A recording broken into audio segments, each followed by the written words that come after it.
Bonsoir, j'espère que ça va bien. Alors, bienvenue à cette nouvelle édition du Club de lecture. Donc, dans cette nouvelle édition, je vais parler de mes lectures du mois de juin 2021. J'ai seulement lu 2 livres, donc ça se peut que la vidéo soit un petit peu plus courte que d'habitude, mais quand même, c'était des excellentes lectures, donc je vous les recommande déjà, même avant de vous dévoiler les titres, même si on les voit ici. Donc voilà, on va commencer sans plus tarder avec le premier tome. La première lecture que j'ai faite pour le mois de juin 2021, c'est Obsidio, donc le 3e tome de la trilogie de la série Ikumi. Donc j'ai déjà lu les 2 premiers tomes et leur review est dans ma dernière édition du club de lecture. Mais là j'ai eu le 3e tome et là, si vous avez remarqué, le tome est en anglais et le format est vraiment plus petit. En fait, j'ai essayé d'avoir le tome en français, mais les éditions québécoises qui l'avaient fait avant, les éditions ADA, n'ont pas fait le 3e tome ou il n'est pas encore paru et je voulais vraiment la suite maintenant. Et le commander en français de France me coûtait vraiment cher, donc j'ai décidé de l'acheter en anglais puisque je suis relativement bilingue. Donc c'est le 3e tome de la série.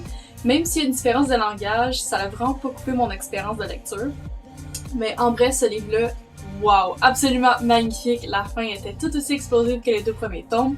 Et pour un petit résumé de la série, en fait, c'est une histoire dans l'espace, donc de science-fiction young adult, et qui est racontée à travers des dossiers, des fichiers vidéo et des conversations de clavardage notamment. Donc c'est pour ça qu'il y a comme des pages noires et blanches comme ça. Il y a même aussi des dessins dans le 3e tome. Comme on dit qu'à chaque nouveau tome, il y a des formats différents de transmission. Donc c'est vraiment intéressant. Encore une fois, on a introduit 2 nouveaux personnages comme il a fait dans le 2e tome. Mais qu'est-ce qui m'a vraiment plu, c'est qu'ils ont gardé dans le fond les 4 premiers protagonistes des 2 premiers tomes. Donc on les voit tous ensemble qui font comme un dernier assaut final pour conclure la grande épopée qu'ils ont dû vivre. Est-ce qu'ils vont tous survivre à la fin? On ne le sait pas. Il y a encore une fois énormément de revirements de situation. La fin, elle est super bien ficelée. Donc j'ai donné un total de 5 étoiles. Je l'ai vraiment aimé et je trouve que ça boucle tellement bien la série. Vraiment, pour tous les fans de science-fiction, je vous recommande fortement. Le 2e livre que j'ai lu en juin, alors j'en ai seulement lu 2, mais ça faisait longtemps que je voulais le lire. Et wow, c'était vraiment aussi bon que tout ce que j'avais lu sur ce livre-là. C'est un autre livre de Leigh Bardugo, on dirait que j'arrête pas d'en parler, mais vraiment, c'est un autre livre d'elle. C'est toujours aussi bon. Et dans le fond, c'est la duologie qui complète l'univers de la Grishaverse, donc de la série Grisha, qui commence avec la série de Shadow and Bone, ensuite avec Six of Crows, et la dernière duologie, c'est King of Scars. Donc j'ai lu le premier tome, j'ai pas lu le 2e tome qui s'appelle Rule of Wolves, mais je prévois le lire le mois prochain. En fait, je lis cette lecture-là en tandem avec une amie, mais elle a pas encore terminé le premier tome, donc je l'attends. Mais ouf, c'était tellement bon, ça allait pas d'allure, vraiment.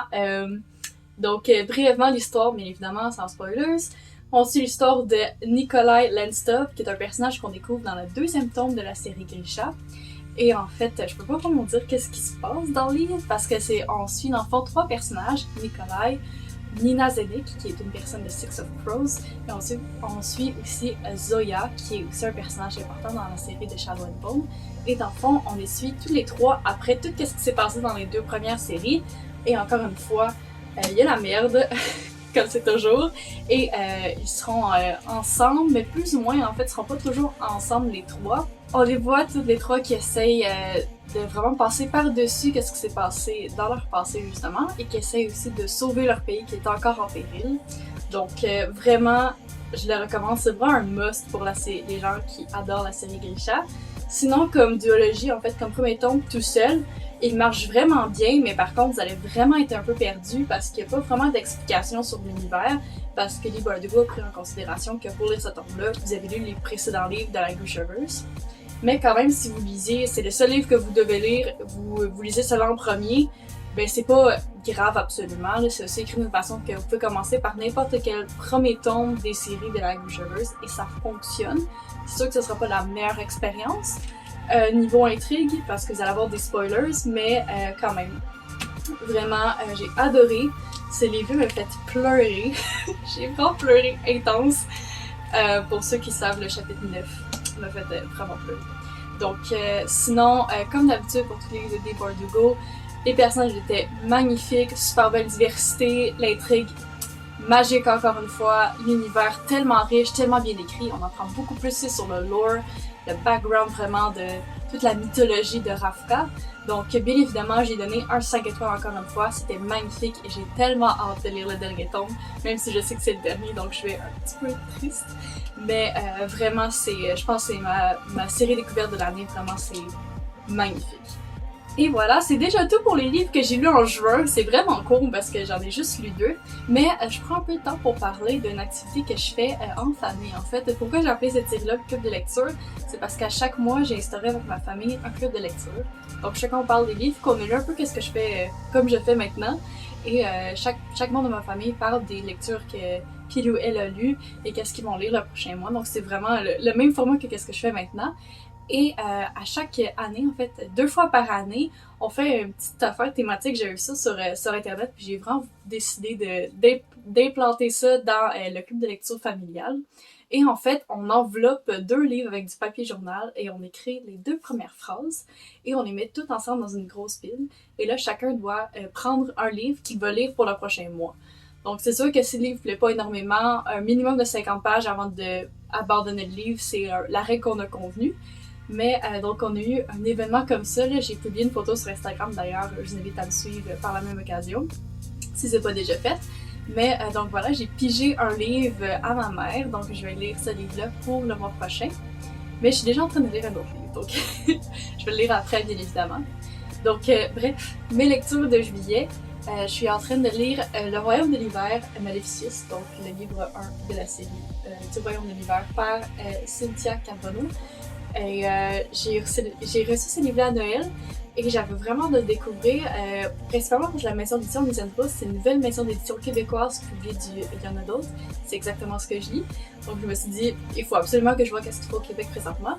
Et je suis rendue vraiment loin pour l'instant. C'est assez bon, donc je vais dire bien évidemment mon commentaire sur Instagram et dans la prochaine chronique du club de lecture. Finalement, le livre que j'ai pigé avec le club de lecture spécial, c'est Hell.com de Patrick Sénécal. Donc, le livre est un petit peu endommagé. En fait, on l'a pris, il était élagué dans une bibliothèque et on l'a racheté, je pense, à 50 sous, quelque chose comme ça. Mais voilà, j'ai entendu parler que c'était un des plus intenses de Patrick Sénécal. J'ai déjà lu du Patrick Sénécal avant, j'ai simplement lu un livre. Mais je suis vraiment curieuse de savoir c'est quoi et je pense que je suis assez prête à voir qu'est-ce qu'il y a là-dedans, qu'est-ce qui s'y cache. Mais je suis assez curieuse, là, je connais vraiment rien, sauf j'ai lu le 4e couverture et c'est à peu près tout. Mais donc voilà, je vais lire ça et ensuite je vais vous en donner des nouvelles. Donc voilà, c'est déjà tout pour le club de lecture du mois de juin. J'espère que vous avez apprécié, même si c'était un petit peu plus court. Donc en tout temps, si jamais vous voulez me suivre, si ce n'est pas déjà fait sur Instagram, je vous invite à le faire. Le lien va être dans la description. Ainsi que le nom de tous les livres que j'ai lus ce mois-ci. Il y en a juste 2, mais ils seront quand même là. Et si jamais vous voulez interagir, n'hésitez pas à me dire dans les commentaires les livres que vous avez lus en juin ou les livres que vous voulez lire dans le mois de juillet. Ça fait plaisir d'interagir avec vous. Et surtout, si vous voulez commenter aussi ma vidéo sur la publication que je vais faire sur cette vidéo-là, n'hésitez pas aussi à interagir, ça me fait vraiment plaisir de répondre à vos commentaires.